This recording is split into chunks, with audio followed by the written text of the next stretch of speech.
Bonjour Véronique, merci de m'avoir reçu ici, dans ton bureau. Félicitations, en automne prochain apparaît ton deuxième roman, un roman de réseau.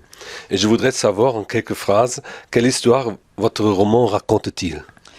Oui, alors bon, si on veut raconter l'histoire, il faut prendre deux fils. Bon, le premier fil, c'est l'entrée en fonctionnement d'un site de rencontre qui s'appelle Odds, dont les buts ne sont pas parfaitement clairs dans l'esprit même de son fondateur. Au moment où il s'engage là-dedans, Nevo ne sait pas exactement ce qu'il veut, ce qu'il cherche, mais en tout cas, il propose des biographies corrigées, donc des vies de rechange. À ceux des internautes qu'il aura rencontrés et qui lui auront raconté une partie de leur vie ou bon. Donc ce fonctionnement-là aboutit dans un premier temps à toute une série de bouts de vie un peu dépareillés dont il ne sait que faire. Et puis à un moment donné, quelque chose dans le site se met à prendre et à fonctionner autour de la figure de l'auteur lui-même, c'est-à-dire Nevo, et quelque chose du désir des internautes se fixe autour de cette chimère du maître, et c'est l'entrée en fonctionnement. Donc voilà, la première chose. Ensuite, il y a une rencontre qui se fait, des rencontres se font par l'intermédiaire de ce site, et la principale est la rencontre entre Nevo et Lesson. Et donc le fil principal du point de vue de l'histoire, de l'action, ça va être le roman d'apprentissage de Lesson. Oui. Alors, voilà. Le roman a été publié pour la première fois en feuilleton sur le site de Mediapart, mais le roman lui-même n'est pas né sur Internet. C'est-à-dire, ce n'est pas un roman qui a été écrit en ligne, et ce n'est pas non plus un roman coécrit. C'est alors pas d'intervention du public, n'est-ce pas? Un roman qui est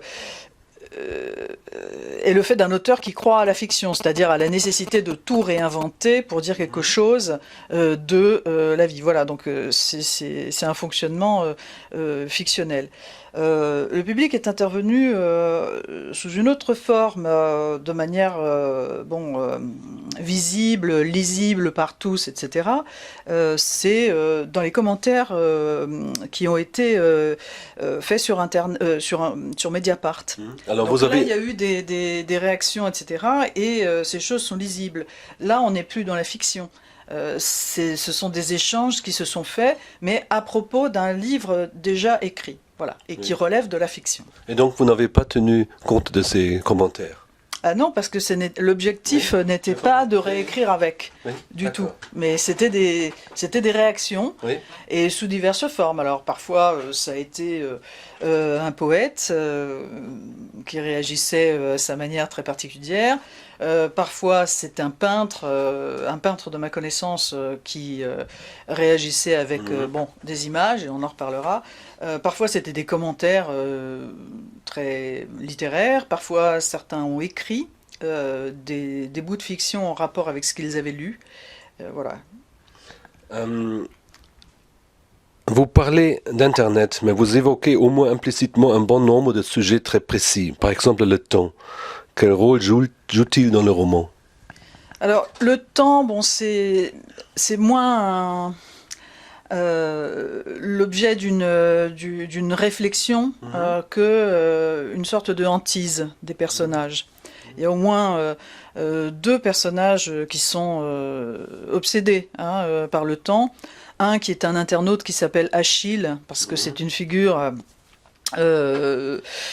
prise dans la présentation du paradoxe de Zénon. Achille et la tortue. Achille, c'est celui qui n'arrive jamais au terme d'un processus temporel. Et bon, il est présenté de manière comique, évidemment. L'autre personnage qui est très concerné par le temps, c'est Nevo. Alors, le temps dont il s'agit, là, c'est celui de la finitude, c'est-à-dire comment on va arriver à la fin. Alors la fin de l'amour, la fin de la vie, la fin de la séduction, etc. Bon, ça c'est une première chose. Et une deuxième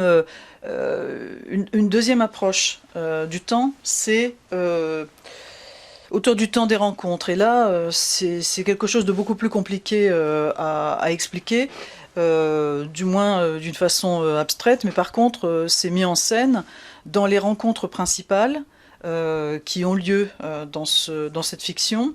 Donc la rencontre entre Nevo et Lessen, entre Nevo et Ida, entre Lessen et Pomeray, sont des rencontres où les rapports entre les gens deviennent quasiment hypnotiques. Hein. C'est des formes très très profondes de rapport à autrui qui sont mis en scène dans des circonstances, fortes. Et là, j'aurais peine à en dire plus sur ce langage. Enfin, voilà. Nous parlons d'Internet. Pourquoi les réseaux sociaux font parler beaucoup d'eux? Alors, il y a toutes sortes de raisons pour lesquelles les réseaux sociaux font parler d'eux aujourd'hui. Mais en tout cas, ce qui est sûr, c'est que la fiction Dodds présente une différence avec le fonctionnement de Facebook. Cette différence, elle tient à l'usage du nom. Dans Odds, il y a quelque chose d'absolument essentiel, c'est la possibilité de la pseudonymie, de l'anonymat, de l'hétéronymie. Cette possibilité est liée aussi à un fonctionnement particulier que Nevo met en place, qui lui permet de couvrir de son nom, à lui, Nevo, n'importe quel propos que l'un des internautes voudrait en quelque sorte anonymer. Donc ça crée des effets très bizarres puisqu'il se trouve assumé en fait plusieurs personnages, plusieurs discours, etc. Bon, c'est une identité un peu bizarre qui se construit ainsi. Mais la grande différence avec Facebook, c'est qu'on n'est absolument pas dans l'obligation d'assumer en toute indiscrétion un nom, etc. C'est l'esprit absolument contraire d'une liberté dans la pseudonymie. Et par contre, les gens se rencontrent réellement. C'est-à-dire que il y a un couplage différent entre la vérité et la fiction, et une différence aussi sur la frontière entre public et privé. Parce que bien évidemment, ce qui est très important dans Facebook, c'est la façon dont se remodèle le rapport entre vie privée, vie publique. Bon, là aussi, dans le fonctionnement de ce site, il y a quelque chose de très particulier qui tient à ça, qui tient à l'exhibition de l'intime, puisque ce sont des confidences intimes qui s'y font, dans une sphère, disons, semi-publique. Mais en même temps, c'est un club, c'est-à-dire c'est une communauté fermée, au sens où ce sont des gens qui se choisissent. C'est dans ces conditions-là qu'ils se parlent. Tu pourrais préciser cette différence entre la fiction et la réalité, qui est un des thèmes majeurs du livre, n'est-ce pas? Oui, donc c'est un des thèmes majeurs d'abord du personnage de Nevo, qui vient d'un autre roman, le roman précédent qui s'appelait Vous pouvez mentir, où il était beaucoup question d'un principe. Racontez votre vie, vous pouvez mentir. C'est les conditions d'une énonciation de fiction. Ah, d'accord. Voilà. Conditions d'une énonciation de fiction, sachant que l'intérêt de la chose est d'atteindre une forme de vérité ou quelques vérités avec une certaine liberté. Oui. Peut-on dire à bon droit que les réseaux sociaux ont vraiment un caractère social ? Sûrement, mais la société n'est pas toujours quelque chose de très humain. Oui. Le côté politique de votre roman, quel est le rôle de Lessen ? Oui, alors sur le côté politique, on peut s'accrocher au personnage de Lessen, puisque l'histoire de Lessen étant celle d'une entrée dans la vie, on a deux axes principaux. Le roman d'éducation lié à une entrée dans le monde social et l'entrée dans la vie sentimentale. L'entrée dans la vie sentimentale, c'est tout ce qui se joue entre lui, Nevo, et puis une tierce personne qui est Ida. Et ça, c'est des complications en tout genre que je ne raconterai pas. Mais il est plus simple, finalement, d'aborder le roman d'éducation sur son axe social. Et là, la particularité de Lessen est qu'il refuse son avenir social. Le plus probable pour lui est de se retrouver si il rate le concours qu'il tient à cœur, cadre dans un processus de production dont il ne veut pas entendre parler parce qu'il désavoue complètement le fonctionnement de cette société.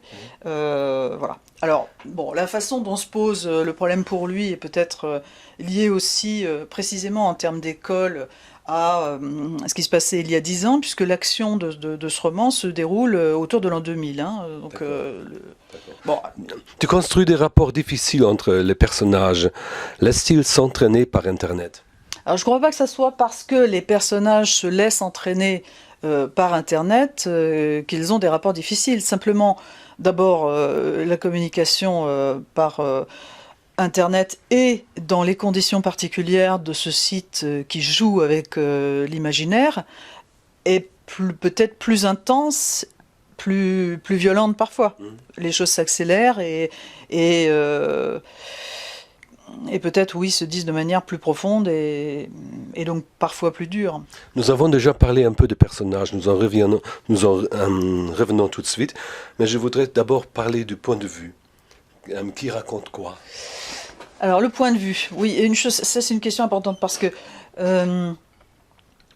dans ce roman, il n'y a pas d'accès direct à la réalité, c'est-à-dire que tout est médiatisé par des points de vue subjectifs, donc il n'y a pas il n'y a pas moyen de savoir ce qui s'est passé si quelqu'un ne l'a pas raconté sur le site.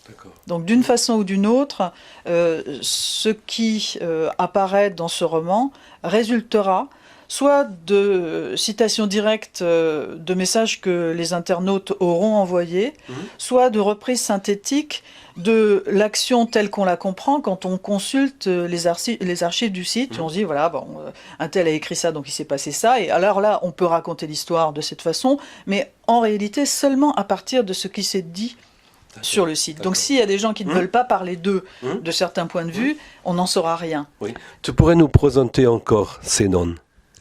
Zénon, alors, pardon, Zanon. Zanon. Oui, donc, non mais il est normal que tu fasses la confusion parce que le nom est choisi évidemment comme cela. Donc le professeur Zanon, c'est le directeur de thèse de Lessen, hein, puisque Lessen est un mathématicien, donc à partir du moment où il a réussi à entrer à l'école normale supérieure, il va se diriger vers la recherche. Et bon, ce personnage, professeur Zanon, évoque d'une façon ou d'une autre le cauchemar du paradoxe de Zénon dans le roman, et donc ta confusion a un sens, bien sûr. Donc, oui, pardon. Et Nevo a aussi une certaine origine avec le nom? Alors, Nevo, bah, c'est un nom qui évoque beaucoup de choses. Hein, Bon, on a d'abord peut-être l'étymon, hein, donc Nevo, ça vient de Népos, qui veut dire le parent, le neveu, etc. Donc c'est tout ce qui est apparenté, parent, etc. Et puis il y a évidemment l'association très facile entre Nevo et Nemo. Donc au capitaine Nemo, capitaine personne qui est là dans son sous-marin et bon, donc une question d'identité chez Nevo. Otz n'est pas un personnage, mais un site, mais il agit presque comme un personnage ou... Oui, alors c'est-à-dire que c'est en effet un site, mais il a une importance décisive, c'est-à-dire que c'est un fonctionnement de groupe. Donc ce n'est pas un personnage, mais on peut dire que le fonctionnement du groupe Peut peut-être dépasser les initiatives individuelles, évidemment. Les personnages racontent leur vie tout en savant que quelqu'un se sert de leur biographie pour construire une autre biographie. Tout cela se déroule entre mensonge, fiction et vérité. Oui, alors, donc, à partir du moment où il y a une autorisation du mensonge, c'est-à-dire un fonctionnement de fiction, le jeu sur l'imaginaire n'est pas de même nature que lorsque les uns et les autres se mentent dans la vie réelle et se trahissent. Donc c'est complètement autre chose. Oui. C'est une entrée dans la liberté de ce jeu de représentation qui comporte évidemment certains dangers, mais qui n'est pas de l'ordre pur et simple du mensonge. Il paraît que l'interprétation de ton roman n'est pas très aisée. Peut-être faudrait-il préciser de quelle sorte de roman il s'agit. Oui, alors s'il y a des difficultés d'interprétation, je pense qu'on peut... on peut y répondre en renvoyant les gens à des modèles cinématographiques que finalement ils parviennent à accepter très facilement.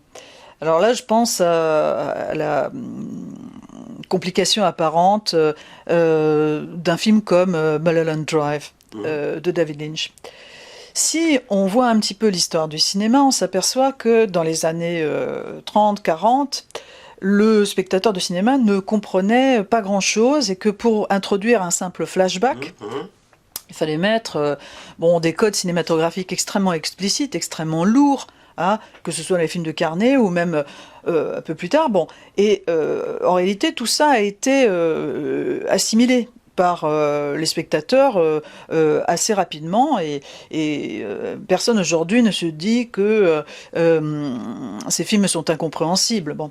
De la même manière, on continue dans une histoire du cinéma à voir se libérer, je pense, les codes de représentation, et les jeunes gens qui sont passés par la culture du vidéoclip acceptent avec une liberté extraordinaire des films dont le montage est complexe, sans commencer à se demander « Ah là là, que veut dire le montage ?» Leur problème n'est pas du tout que veut dire le montage d'un film comme Mulholland Drive. Leur problème, c'est de décider quelle est l'interprétation qui leur plaît, parce qu'en effet, il y en a plusieurs. D'accord. Qui sont possibles. Oui.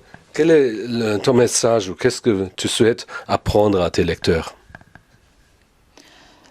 Alors moi, j'aurais du mal à répondre exactement dans les termes d'un message, au sens où je ne tiens pas à délivrer des idées, des thèses et sur l'existence et donc des messages à proprement parler. Par contre, ce que je souhaiterais, c'est montrer un regard sur la vie, ou communiquer une manière d'éprouver, faire éprouver une expérience, transmettre une vision des choses. Donc c'est beaucoup plus de l'ordre de la mise en scène de la réalité que de son organisation vers des thèses. Alors même là, il y a une idée qui me vient de Tchekhov sur ce thème. Tchekhov dit au théâtre, il n'est pas question de dire pour un dramaturge ce qu'il en est de la mort, ce qu'il en est de Dieu, etc. Ce n'est pas son sujet, ça ce serait un philosophe de le faire. Par contre, un dramaturge, lui, va montrer quel est le rapport des individus à ces idées-là, c'est-à-dire il va déterminer des situations qui permettent de comprendre comment ils vivent ces choses-là. Voilà, et c'est ce que j'appelle mettre en scène. Ah oui. L'artiste peintre Béatrice Turcan-Dossé a illustré le roman. Pourquoi l'as-tu choisi? Ces dessins présentent-ils une illustration de ton roman? Béatrice Turcan-Dossé est une peintre que je connais depuis très longtemps et dont j'admire la peinture. Donc le sens du choix, c'est ça. C'est-à-dire que ce qu'elle fait me touche, me plaît. Et on lui a demandé non pas de faire des illustrations, ce qu'elle n'aurait pas aimé, parce qu'en plus, elle déteste ce terme, mais bien plus de réagir à donc, tous les épisodes qui paraissaient sur Mediapart à mesure que le feuilleton avançait. Donc il y a eu 9 livraisons et 9 images, qui sont des interprétations très libres et non pas des illustrations, au sens où il n'y a pas à représenter une deuxième fois. Oui, voilà. Et oui, le roman n'en aurait pas besoin, au sens où, de toute façon, il y a des choix qui sont faits à l'intérieur de mon écriture, où tantôt les choses sont présentées de façon assez abstraite, c'est-à-dire il n'y a pas de description, ou au contraire, les choses sont très, très mises en scène, et y compris donc visualisées. Donc le problème, c'était pas tellement de donner des images là où il n'y en avait pas, parce que moi j'ai fait des choix entre ces deux modes, quoi, des scènes qui sont très mises en scène et visualisées avec des éléments de description, et puis des passages narratifs d'un autre style, mais par contre de montrer comment un peintre pouvait réagir pour donner une interprétation d'une scène ou d'un bout de scène qu'il avait vu. Oui. Et ça, pour moi, c'était absolument étonnant. Et je trouve aussi que c'est très bien réussi. Un roman de Roseau...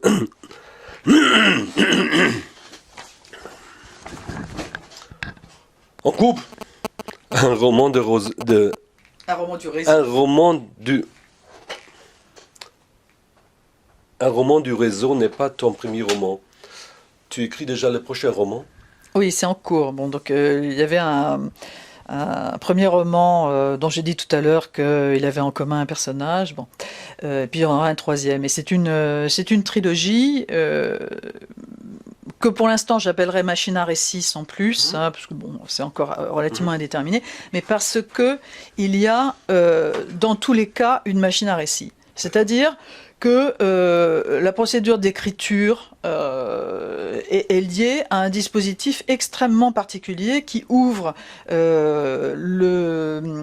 l'écriture de l'auteur sur le rapport à un public, dont vous pouvez mentir. Donc le premier, c'était par l'intermédiaire de la radio que les choses se faisaient. C'est une espèce d'émission dans le genre des courriers du cœur qui dégénère, qui se met à fonctionner de façon un petit peu, imprévue, sous la conduite d'un personnage qui s'appelle Nathaniel Niels et qui est un auteur de fiction. Et le deuxième roman joue sur Internet, et le troisième? Le troisième, il joue encore sur Internet, mais je ne préciserai pas comment, simplement. Ce sera environ pour quand? Ça, je ne sais pas. C'est impossible de dire, mais en tout cas, ça sera... On ne précise pas tout, n'est-ce pas? Non, Merci bien pour l'entretien. Merci. Bientôt.